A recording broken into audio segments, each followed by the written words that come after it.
మీద చాలా ఎక్స్పెక్టేషన్స్ ఉంటాయి. ఇక్కడ మనం ఆలోచించాల్సిందన్న ఒక విషయం ఆలోచించాలి. బ్రో అన్నట్టు 1000 రూపాయలు టికెట్ పెట్టేసి అన్నారు. అది ఒక పరంగా చూసుకుంటే కరెక్ట్, ఒక పరంగా చూసుకుంటే రాంగే. 1000 రూపాయల టికెట్ అని చెప్పేసి మనం పెట్టొచ్చు. ఎప్పుడు పెట్టాలంటే బెనిఫిట్ షోస్ కి ఒక 2 days వరకు పెట్టొచ్చు 1000 రూపాయల షో. ఎందుకంటే ఫ్యాన్స్ మొత్తం వచ్చేస్తారు. మీరు చూసుకుంటే బెంగళూరులో మీరు 1000 రూపాయల టికెట్ కి మనం అనుకుంటున్నాం కదా టికెట్స్ హైక్స్ అని చెప్పేసి. బెంగళూరులో ఒక వ్యక్తి 25 లక్షలు పెట్టి ఫస్ట్ టికెట్ కొన్నాడంట కదా, మీకు తెలిసే ఉంటుంది. అతను పిచ్చ ఫ్యాన్ అంటాడు. అంటే 1000 రూపాయల టికెట్ ని మనం ఇలా హైక్ అని చూస్తున్నాం కదా, 25 లక్షల రూపాయలు పెట్టి టికెట్ కొంటున్నాడే, 1000 రూపాయలు కూడా మనం హైక్ గా చూడొచ్చా? అది క్వశ్చన్ చేసుకోండి ఒకసారి. ఇంకోటి ఏంటంటే ఈ 1000 రూపాయల టికెట్ పెట్టడం అనేది ఒక బెనిఫిట్ షోకి ఫస్ట్ షోకి ఆ రోజు ఉన్న వరకు ఆ 2 days వరకు పెట్టుకోవచ్చు. మిగతా పెట్టడం అనేది తప్పు. ఎందుకంటే మీరు అన్నట్టు కరెక్టే, ప్రభుత్వం మాది కాబట్టి మేము ఎంతైనా పెంచేసుకుంటామంటే అది రాంగ్. ఇక్కడ ఇబ్బంది పడే సామాన్యుడు. మనం ఎప్పుడో ఒకసారి సినిమాకి వెళ్తాం, సినిమాకి ఎప్పుడు వెళ్ళినప్పుడు చూస్తాం టికెట్ రేట్స్ అనేవి సాధారణ పెరిగిపోతున్నాయి. కాబట్టి సామాన్యుడు అనేవాడు కూడా వినోదం చూడాలనుకుంటాడు. కాబట్టి 25 లక్షలు పెట్టి టికెట్ కొన్నప్పుడు 1000 రూపాయలు అనేది తక్కువ అవుతుంది కంపేర్ చేసుకుంటే. కంపేర్ చేయకపోతే 1000 రూపాయలు ఎక్కువ అవుతుంది. బెనిఫిట్ షోకి పెట్టచ్చు, ఫస్ట్ షోలకు 2-3 షోస్ పెట్టచ్చు, 2 days పెట్టచ్చు.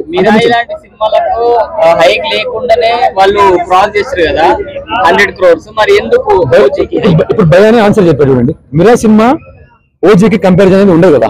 మిరా సినిమా వేరు, ఓజీ వేరు. ఇక్కడ బ్రాండ్ వాల్యూ అన్న. ఇప్పుడు నేను ఒక సినిమా హీరోని, నేను బయటికి అలా వెళ్తుంటే ఒక టీ తాగానంటే ఆ టీం చూసి 10 మంది అవుతారు. అక్కడ బ్రాండ్ వాల్యూ పెంచాను నేను.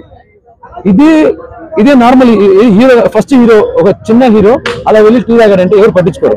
ఇక్కడ బ్రాండ్ వాల్యూ చూస్తామన్నా. మనం మిరా చూడం, మనం మిరా సినిమాను లేకపోతే ఓజీ చూడం. ఇక్కడ బ్రాండ్ వాల్యూ. పవన్ కళ్యాణ్ అనే వ్యక్తి ఒక ఫేస్, ఆ ఫేస్ ని బట్టి అనేది అక్కడ హైప్ అనేది పెరుగుతుంది, బ్రాండ్ వాల్యూ.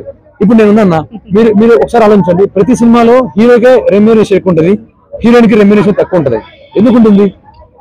ఎందుకుంటుందంటే హీరో సీన్లు తక్కువ ఉంటాయి కదన్నా.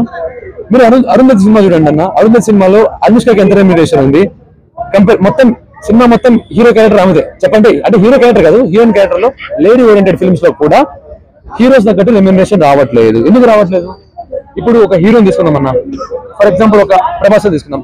ప్రభాస్ గారిని తీసుకుంటే ప్రభాస్ గారు జస్ట్ అలా హీరో కనపడిచి వెళ్తే ఎంత పెరుగుతుంది బ్రాండ్ వాల్యూ, కలెక్షన్ ఎంత రాబట్టగలుగుతాడు? ఆయన ఒక 100 రూపాయల సినిమాకి తీసుకొస్తే, ఒక 200 తీసుకొస్తే ఒక హీరోని తీసుకురాలేదంట. ఒక హీరోయిన్ అంత తీసుకురాదు. ఎందుకంటే పురుషాహంకార ప్రపంచం కాదు మేడం. ఇక్కడ చూడాల్సింది మనం brand value. Everything depends upon brand value. ఇది సినిమాలో ఉన్నటువంటి బ్రాండ్ వాల్యూ. మళ్ళీ మనం స్పోర్ట్స్కి వెళ్తే ఇంకో రకంగా ఉంటుంది. కాబట్టి బ్రాండ్ వాల్యూ ఎలా ఉంటుందంటే, మనము ఒక ప్రొడ్యూసర్ ని మోసం చేయం. బ్రాండ్ వాల్యూ అనేది మోసం అంటే మోసం కాదు. మనల్ని నమ్ముకొని ప్రొడ్యూసర్ కలెక్షన్ పెట్టినప్పుడు అతనికి రావాల్సిన ధర, అతనికి రావాల్సిన ప్రాఫిట్ మొత్తం వచ్చేస్తుంది.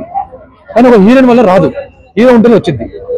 చెప్పాలంటే ఒక హీరో ఉంటేనే అంత బ్రాండ్ వాల్యూ పెరుగుతుంది, ఒక హీరోయిన్ వల్ల పెరగదు.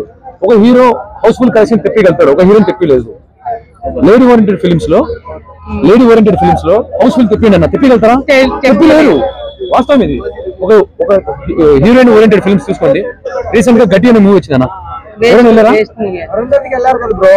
బ్రో ఒక నిమిషం. అరుంధతికి ఫస్ట్ షో కలెక్షన్ ఒకసారి చెప్పండి, ఎక్కువ రాలేదు. వాస్తవం ఇది. అరుంధతి అనే మూవీ వచ్చింది, అది తెలవడం వల్ల వచ్చింది కదా. కానీ ఒక హీరో మూవీకి అలా వెళ్తారా బ్రో? తెలియకపోయినా కానీ ఓజీ మూవీకి కానీ ఏదైనా కానీ వెళ్ళిపోతారు. అక్కడ మీకు బ్రాండ్ వాల్యూ, ఒక హీరో తీసుకొచ్చే బ్రాండ్ వాల్యూ హీరోని తీసుకొని రాలేదు. కాబట్టి అక్క మన సిస్టర్ గారు ఇందాక అన్నారు పురుషంగా. ఇప్పుడు బిగ్ బాస్ లో